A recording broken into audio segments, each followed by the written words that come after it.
જય હિન્દ અને જય માતાજી મિત્રો, હું છું હર્ષા બારૈયા. તમારું સ્વાગત છે મારા ન્યૂ વ્લોગમાં. તો હું ને મારી મમ્મી બેઠા બેઠા વાલોર ફોલતા અમે કે આજે વાલોરનું શાક નહીં પણ આજે બનાવી નાખશું ઢોકળા. તો હું ને મારી મમ્મી વાલોર ખૂટી નાખી અને પછી અમારે બનાવવાના છે દૂધીના ઢોકળા.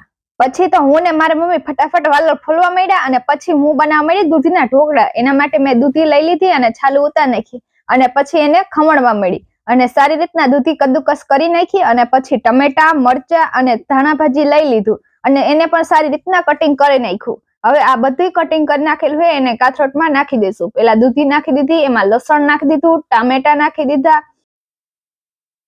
ધાણા ભાજી નાખી દીધી, બધો મસાલો નાખી દીધો અને પછી નાખી દીધા મરચા અને પછી એમાં સાળી નાખ્યો બાજરાનો લોટ અને થોડોક ચણાનો લોટ.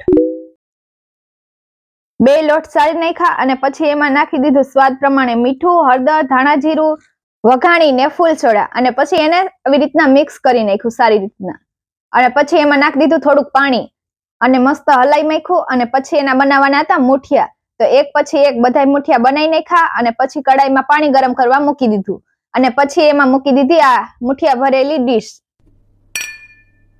પછી એને ઢાંકી દેશું અને 20 મિનિટ સડવા દેશું. 20 મિનિટ થઈ ગઈ અને ત્યાં તો મુઠિયા બફાઈ ગયા. જો કેટલા મસ્તીના ફૂલી ગયા છે. તો મસ્ત મજાના ઢોકળા બફાઈ ગયા છે અને હવે આપણે આનું કરી નાખશું કટિંગ. Let's go. તો મેં કટિંગ કરી નાખ્યું છે અને સાઈડમાં મૂકી દીધી કઢી. તો જો કઢી પણ બની ગઈ છે અને હવે ઢોકળાનો વઘાર કરી નાખશું. એના માટે મેં ખાંડ ઓગાળી નાખી અને કડાઈમાં મૂકી દીધું તેલ. પછી એમાં નાખી દીધી રાઈ, જીરું અને ખાંડ ઓગાળેલું પાણી અને પછી એમાં નાખી દીધા ઢોકળા. પછી એને સારી રીતના મિક્સ કરી નાખ્યું. તો જો કેવા મસ્તીના ઢોકળા બન્યા છે. તો કઢી ઢોકળા બની ગયા છે. તો હાલો બધા જમવા. આજનો મિની બ્લોગ અહીંયા સુધી. તો તમને મારો વિડીયો ગમ્યો હોય તો લાઈક કરો, શેર કરો ને સબસ્ક્રાઇબ કરો. Thank you so much. Bye bye.